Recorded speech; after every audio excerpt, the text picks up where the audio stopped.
오늘 본문 말씀은 2장 마지막 부분에 해당되는 부분이지만 2장의 말씀 전체를 이해해야지 오늘 본문 말씀을 이해할 수 있습니다. 오늘 2장에는 어떤 말씀이 있냐면 간략하게 소개하면 이렇습니다. 동방박사가 있습니다. 동방박사는 솔직하게 몇 명인지는 몰라요.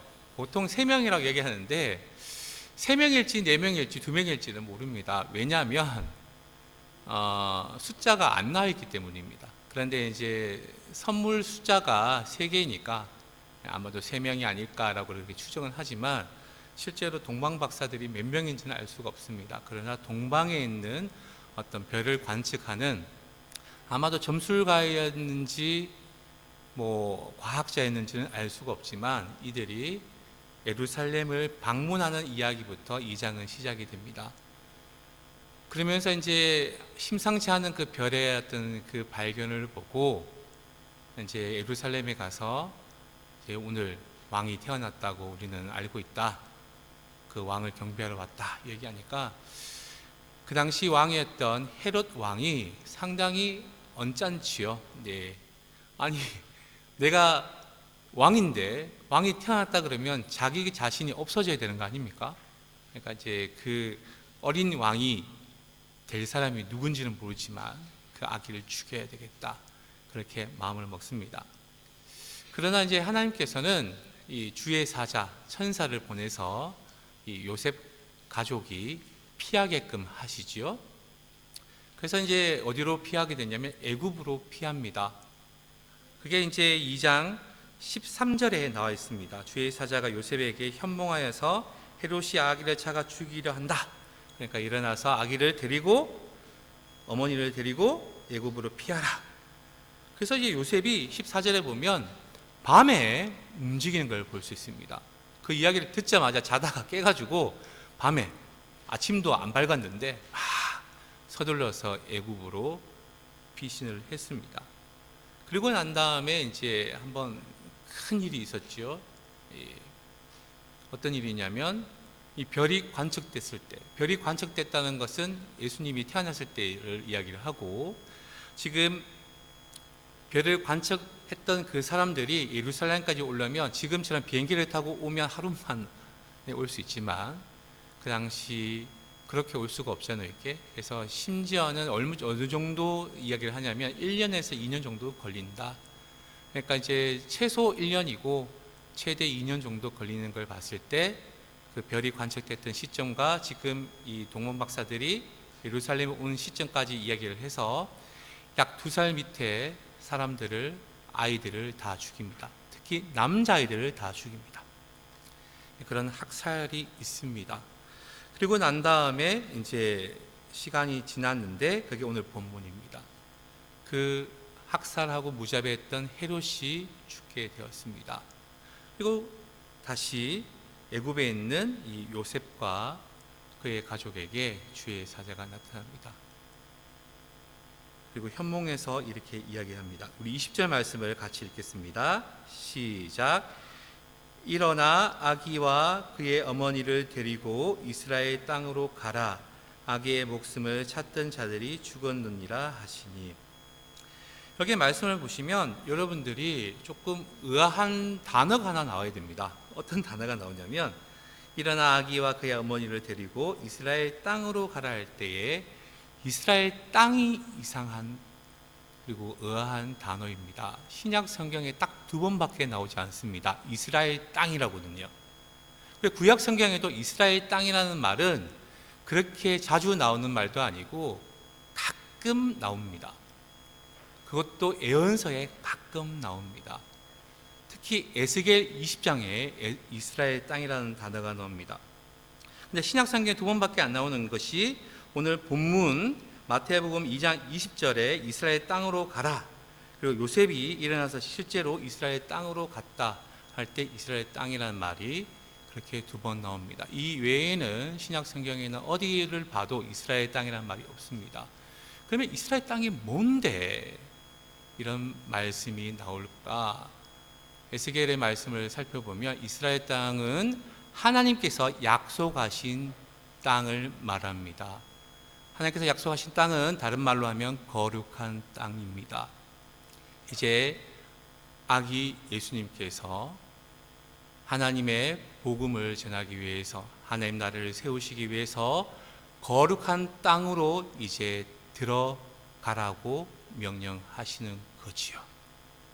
그래서 이제 요셉이 예수님을 모시고 이 거룩한 땅으로 들어가는 그 장면의 시작이 바로 오늘 본문 말씀입니다. 그래서 이 본문 말씀과 출애굽기의 말씀이 많이 닮아 있습니다. 첫 번째로 보면 출애굽기의 상황을 보면 출애굽을 할 때 당시의 모습 중에서 하나가 뭐냐면 남자아이가 태어나면 다 죽이지요. 나일강에 다 던져서 죽이지 않습니까? 학살이 일어납니다. 지금 예수님이 태어났을 그때에도 좀 전에 제가 이야기 드린 대로 남자아이들 2살 밑으로 아이들이 다 학살을 당합니다. 어린아이예요. 아직 말도 잘 못하고 옹알이 이제 조금 하려는 그 아이들을 다 죽이는 일들이 출애굽할 그 당시에도 있었고 예수님이 이제 거룩한 땅, 이스라엘 땅으로 들어갈 때에도 있었습니다. 두 번째는 또 어떤 일이 있냐면 이제 피신을 그만하고 이제 그 땅으로 향하라는 어떤 그런 지시가 나옵니다. 모세가 이제 애굽에서 자기의 민족을 괴롭히는 애굽 사람이 있다는 거예요. 그래서 그 애굽 사람을 말리는 그 과정에 애굽 사람을 죽입니다. 그리고 그 죽였다는 그 사건이 탄로 나서 밝혀지죠. 그래가지고 결국에는 도망을 가는데 어디로 도망가냐면 미디안으로 도망을 갑니다. 거기서 40년 동안 그렇게 이제 방랑 생활을 하죠. 나그네 삶을 하는데 하나님께서 다시금 이제 너를 죽이고자 했던 사람이 죽었다. 그러니까 다시금 이제 애굽으로 가라. 이제 피신을 그만해라라는 그런 지시, 명령이 있었습니다. 마찬가지로 오늘 본문에 보면 이제 거룩한 땅으로 가기 전에 하나님께서는 천사를 보내셔서 이제 피신은 그만해라. 다시 이제 거룩한 땅을 가도록 준비해라는 말씀이 나옵니다. 세 번째는 어떤 말씀이 또 닮아 있냐면 이 거룩한 땅을 가기 위해서 하나님께서는 악한 왕을 사용하신다는 거예요. 출애굽 당시에는 악한 왕이 누굽니까? 바로지요. 바로가 너무 완악하잖아요. 그래서 그 악한 왕을 하나님께서 사용하셔서 하나님의 하나님됨을 드러내시죠. 첫 번째 재앙부터 10번째 재앙을 통해서 애굽의 모든 신들은 다 가짜고 오로지 만군의 주, 전능의 주, 그리고 생명의 주님께서 진짜 하나님이시라는 것을 모든 사람들이 다 알게끔 그렇게 합니다. 마찬가지로 오늘 보면 아켈라오라는 그런 왕이 있습니다. 아켈라오는 누구냐면 이 헤롯의 아들입니다. 헤롯이 죽자 헤롯에게는 세 아들이 있는데 세 아들이 누가 왕이 될 것인가 막 다툽니다. 내가 왕이 될 거야, 내가 왕이 될 거야. 그런데 그 당시에 유대인들은 이제 로마의 속국기에 살기 때문에 로마의 지배를 당하고 있죠. 그런데 이 헤롯 왕이, 아버지 헤롯 왕이 너무나 유대인들에게 못되게 굴었기 때문에 왕을 바꿔달라고 그렇게 탄원을 합니다. 그런데 그럼에도 불구하고 오늘 아들인 아켈라오가 자기는 왕이 되어야 되겠다고 로마에 찾아가서 그 황제에게 내가 한번 맡겨주면 진짜 잘하겠다고. 그래서 이제 왕이 된 사람이 아켈라오지요. 물론 나머지 세 형제들도 다 왕이 됩니다. 근데 처음에는 이제 모든 것을 지배했던 아버지 왕과는 달리 지역별로 이렇게 왕이 됩니다. 예를 들면 우리 한국으로 말하면 경상도 왕, 전라도 왕, 그다음에 충청도 왕, 강원도 왕 이런 식으로 이렇게 나눠져 있죠. 이런 왕들을 가리켜서 분봉왕이라 그럽니다. 그래서 아켈라오는 그 당시 어느 지역을 차지하게 되냐면 유대와 사마리아를 다스리는 그런 분봉왕이 되고요. 그 다음에 이제 헤롯 안티파스라고 또 다른 형제는 북쪽인 갈릴리를 차지하는 왕이 되고, 그리고 또 다른 동생 빌립은 요단강 동쪽 그리고 북쪽에 있는 그 지역을 오늘날 말하는 요르단이죠. 이게 그 지역을 다스리는 분봉 왕이 됩니다. 아켈라오는 누구보다도 그 형제 그 누구보다도 되게 잔혹했습니다. 그러니까 이제 유대인들이 저 아들들은 왕 안 됐으면 좋겠어요 이렇게 얘기했던 것을 알잖아요. 그래서 자기가 왕 안 될 뻔했으니까 왕이 되자마자 보복을 합니다. 그래서 유대인들을 이렇게 눕혀놓고 말 있죠, 말. 우리 타는 말. 그 말발굽으로 막 다니면서 말발굽에 의해서 죽게끔 했는데 그 수가 자그마치 3,000명 가까이를 학살하게 되는 왕이 아켈라오입니다. 그러다 보니까 아켈라오가 그렇게 무섭게 공포 정치를 한다 그러니까 도저히 요셉과 마리아는 이 남쪽 유다와 사마리아 지역에 살 수가 없어요. 그러다 보니까 결국에는 어디에 머물게 되냐면 상대적으로 조금 덜한, 그래서 조금 더 온화한 분봉왕인 갈릴리를 찾습니다. 그게 22절에 나와 있습니다. 우리 22절 말씀을 한번 같이 읽어보겠습니다. 시작. 그러나 아켈라오가 그의 아버지 헤롯을 이어 유대의 임금됨을 듣고 거기로 가기를 무서워하더니 구매의 지시함을 받아 갈릴리 지방으로 떠나가. 여기 보면 세 번째 출애굽기 요소하고 같은 게 악한 왕을 통하여서 결국에는 어디에 머물게 되냐면 갈릴리에 머물게 되셨다라는 겁니다. 그리고 갈릴리에 머무셔서 또 어디에서 사시자면 23절에 이렇게 되어 있습니다. 한번 또 같이 읽어보시죠. 시작. 나사렛이라는 동네에 가서 사니 이는 선지자로 하신 말씀에 나사렛 사람이라 칭하리라 하심을 이루려 함이러라. 아멘. 이 원래 헬라어 성경에 보면, 원어인 헬라어 성경에 보면 동네가 폴리스로 그렇게 되어 있습니다. 폴리스는 도시를 말합니다. 도시는 조금 우리 농촌에 있는 시골 마을보다는 한참 크지요, 이렇게. 그런데 실제로 나사렛을 가보면 너무너무 작은 마을 같습니다. 그래서 이제 여기는 도시라는 말을 쓰지 아니하고 동네로 이렇게 번역이 됐습니다. 그만큼 나사렛이 작은 동네다라는 것을 의미합니다. 일단 하나님의 인도하심으로 마치 출애굽을 하듯이 예수님께서는 이 애굽을 빠져나오셔서 이제 거룩한 땅 이스라엘 땅으로 돌아오셨고, 그 이스라엘 땅 중에서도 갈릴리 지방, 그 갈릴리 지방 중에서도 나사렛이라는 동네에 이르러서 사시게 됩니다. 그런데 이렇게 사시게 되는 게 오늘 본문 말씀 23절에는 선지자로 하신 말씀에 나사렛 사람이라 칭하리라 하심을 이루려 함이다라고 합니다. 그러니까 선지자가 앞으로 메시아가 태어날 건데 그 메시아는 나사렛 사람이 될 것이다, 이렇게 이야기를 했다는 거예요. 그런데 성경, 구약 성경 어디에도 이런 말씀이 그대로 인용된 게 없습니다. 인용이라는 것은 우리 따옴표 있죠, 이렇게. 그걸 그대로 이렇게 인용하는 거. 예를 들면 태초에 하나님이 천지를 창조하시니라는 말씀처럼 하나님이 세상을 만드셨습니다. 이거는 창세기 1장 1절을 인용한 거죠, 이렇게. 그런데 여기 보면 나사렛 사람이라 칭하리라 라는 오늘 설교 제목의 그 말씀이 구약 성경에는 안 나온다는 거예요. 그리고 더 충격적이라 할 수가 있다고 볼 수 있는 게 뭐냐면 구약 성경에는 아예 나사렛이라는 단어조차 안 나옵니다. 그런데 오늘 본문에는 보면 나사렛이라는 그 지명과 함께 예수님이 나사렛 사람이라 그렇게 불릴 것이다, 그런 예언이 있었다고 그렇게 기록되고 있습니다. 실제로 예수님께서는 공생의 기간에, 그리고 예수님이 부활 승천하시고 난 다음 제자들이나 사도들에 의해서 나사렛 예수라는 이야기를 늘 듣고 그렇게 사십니다.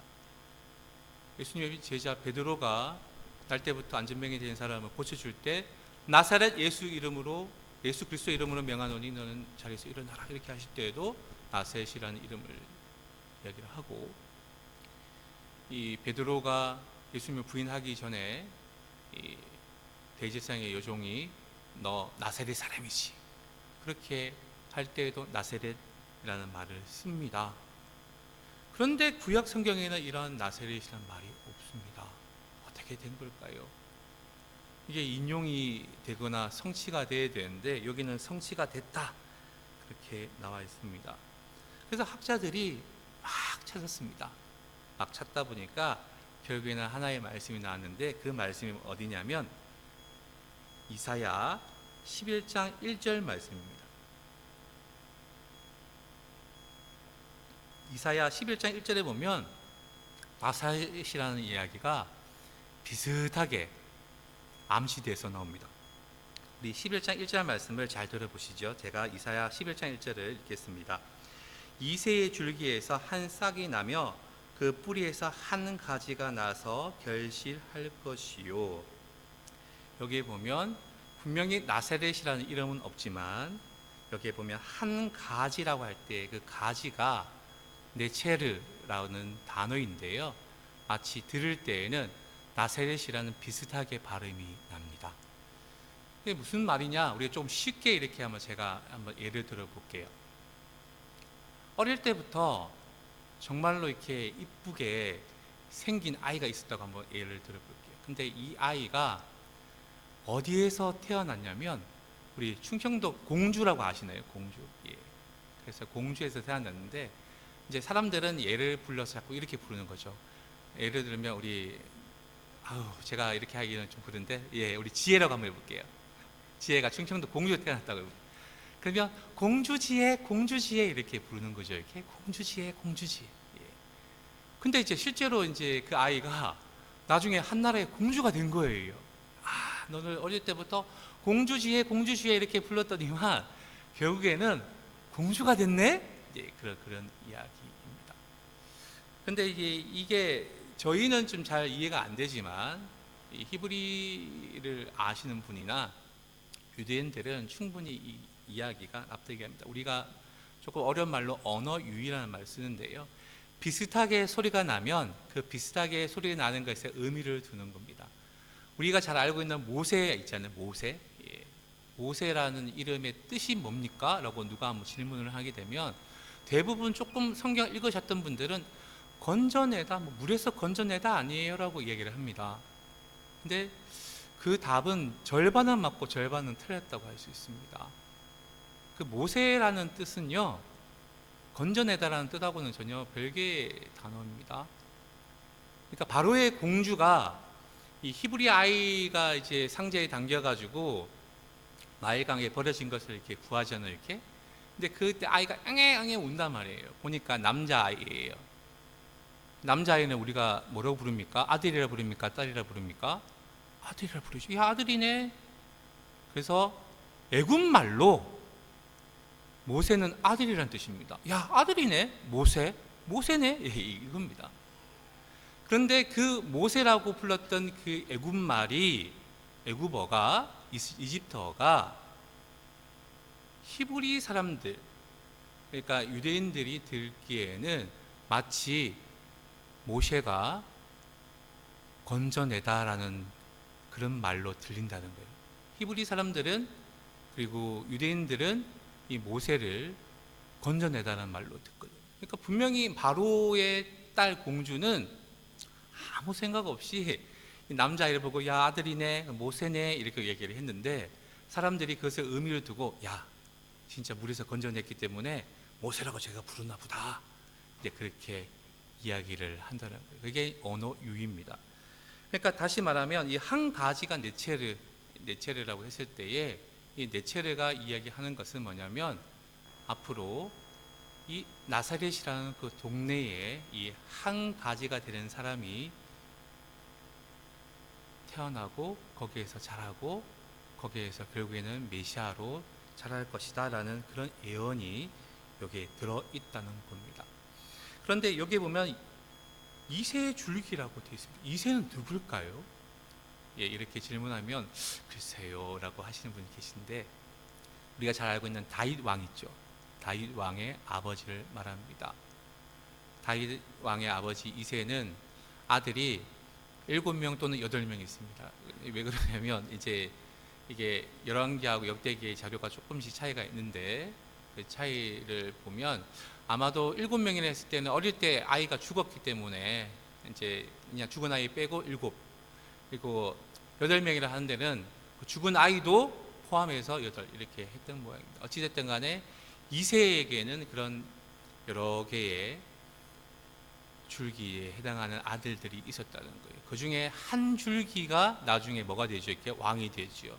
그 왕이 되는 줄기에서 계속해서 뻗어나가서 뭐가 됩니까? 왕국이 되잖아요. 다윗 왕국이.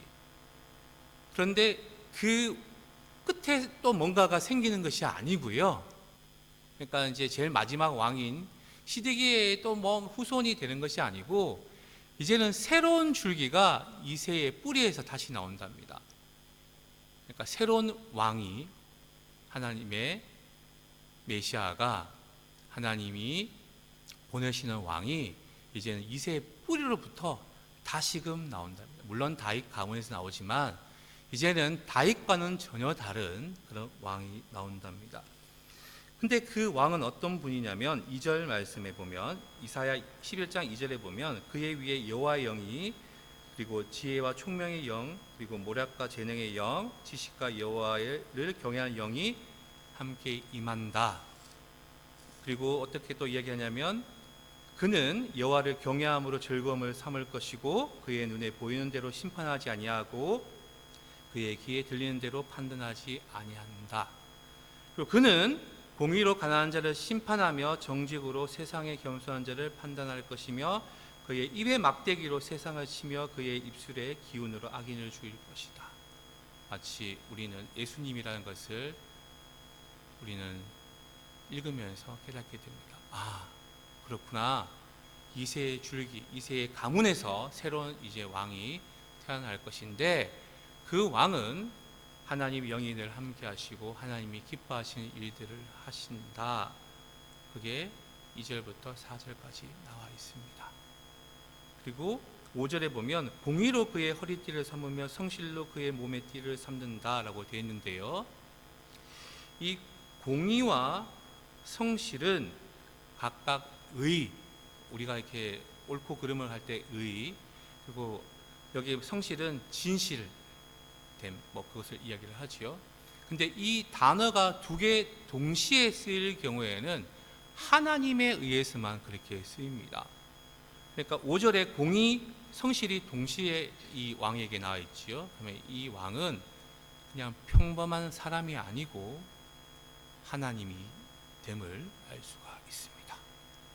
그래서 지금 이제 이사야 말씀에 보면 이제 한 가지 네체르가 이 땅에 임할 것이다. 그 네체르는 일반 평범한 그런 사람이 아니고 하나님 되심을 이제 보여준다. 그리고 그는 공의로 정직으로 그리고 입술의 막대기로 세상을 다스릴 것이다. 그렇게 예언을 하고 있습니다. 그러면 이러한 사람은 어떠한 세상을 꾸미는가? 그게 이제 이사야 11장 6절부터 9절까지 나와 있는데 간단히 제가 한번 살펴보면 이렇습니다. 이리가 어린 양과 함께 삽니다. 이리가 어린 양을 잡아먹지요. 그런데 함께 산답니다. 그리고 표범이 어린 염소와 함께 눕습니다. 표범은 어린 염소를 보면 잡아먹지요. 그런데 함께 눕습니다. 송아지와 어린 사자와 살찐 짐승이 함께 있답니다. 송아지는 어린 사자의 밥이 되는데 함께 그렇게 있답니다. 암소와 곰이 함께 먹습니다. 암소와 곰이 있으면 곰이 암소 잡아먹지 않습니까? 근데 함께 먹는답니다. 그것들의 새끼들도 함께 같이 엎드립니다. 그리고 8절에 보면 젖먹는 아이가 독새의 구멍에 장난합니다. 독사가 아이의 손을 물지 않는다는 거예요. 한마디로 보면 평화의 세상이 도래한다는 이야기입니다.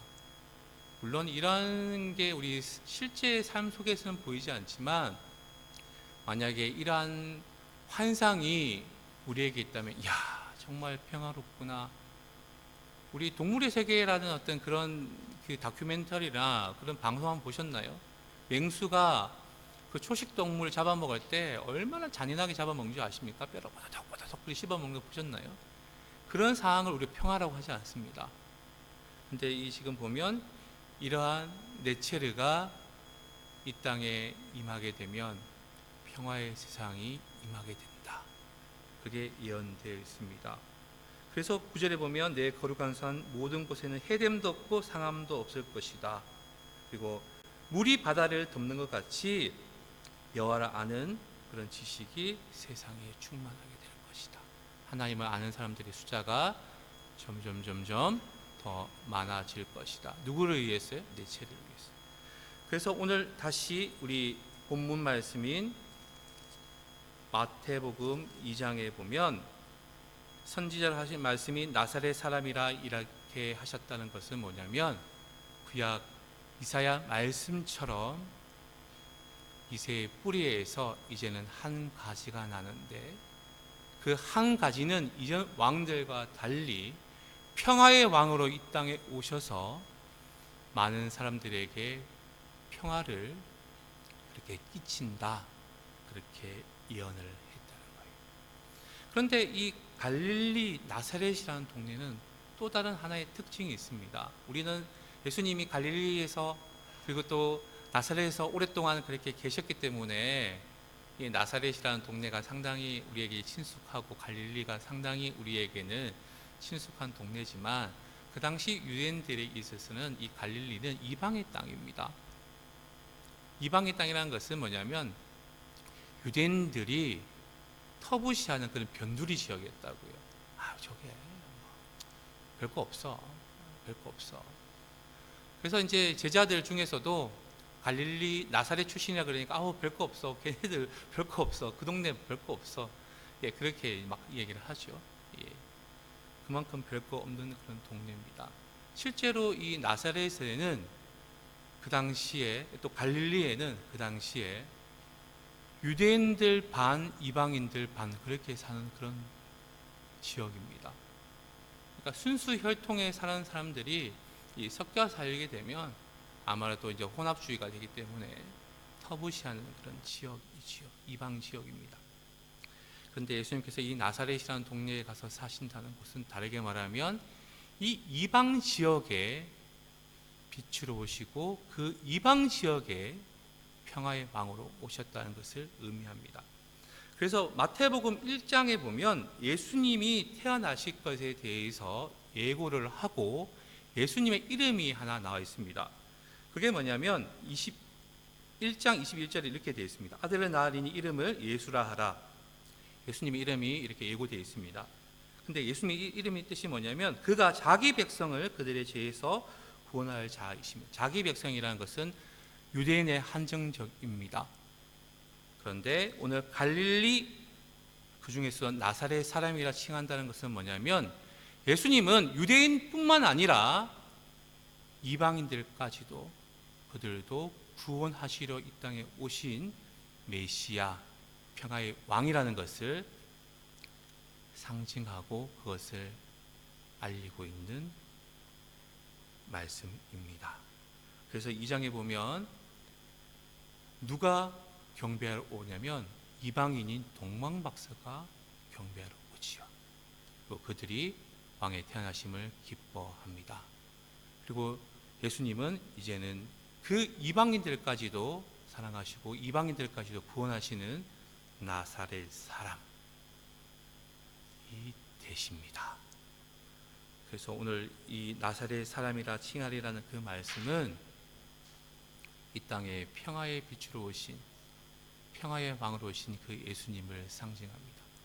그래서 그 성탄복에는 우리가 왜 장미를 다냐면 이 한 싹이 나서 가지가 되잖아요. 근데 그 가지 끝에서 어떤 꽃이 피냐면 장미꽃이 핍니다. 근데 실제로 우리가 생각하는 그 장미는 아니고요. 우리 유대 그러니까 이제 이스라엘 가보면 성지순례 가보면 이 빨간 백합 같은 게 있습니다. 그래서 우리가 보면 가시밭에 백합화 예수 향기 난리 날 때 그 백합화가 늘 예수님을 상징할 때가 있는데 이제 실제로 백합이 하얀 그런 꽃이지 않습니까? 그런데 그 꽃은 빨간 꽃입니다. 그러니까 그런데 사람들은 이제 유대인들은 그 꽃을 가리켜서 장미라고 그렇게 부르기도 한다고 하는 거지요. 그러니까 이 예수님을 가리키는 그 백합화, 다시 새로운 어떤 가지가 나와서 빨간 꽃을 그렇게 피우는데, 그 빨간 꽃이 상징하는 것은 또 예수님의 보혈을 상징한다고 그러지요. 그러니까 이 성탄목의 두 번째 주일 때 빨간 장미를 다는 이유는, 이 땅에 평화의 왕으로 오신 그 예수님,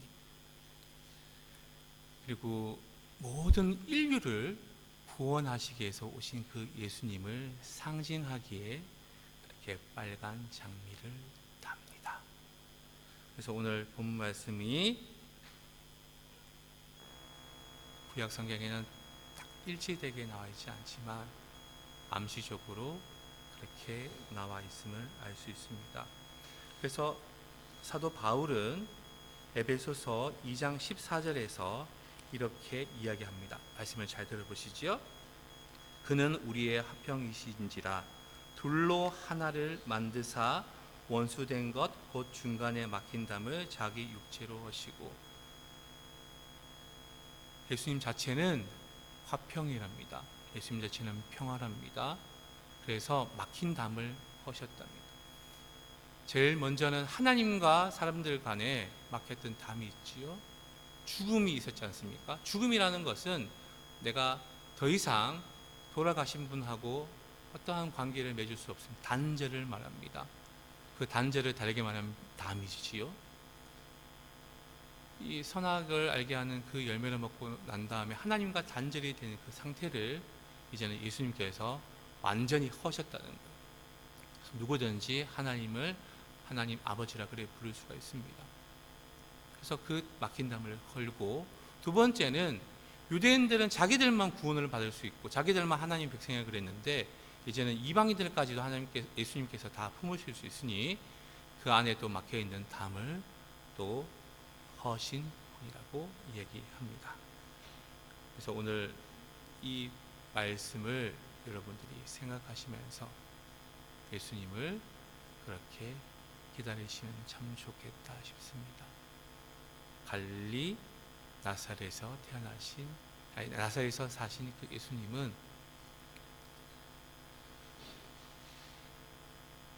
다윗의 가문뿐만 아니라 새로운 하나님의 메시아로서 모든 인류를 구원하시게 이 땅에 오신 것을 기억할 수 있는 저와 여러분이 되시기를 간절히 소망합니다.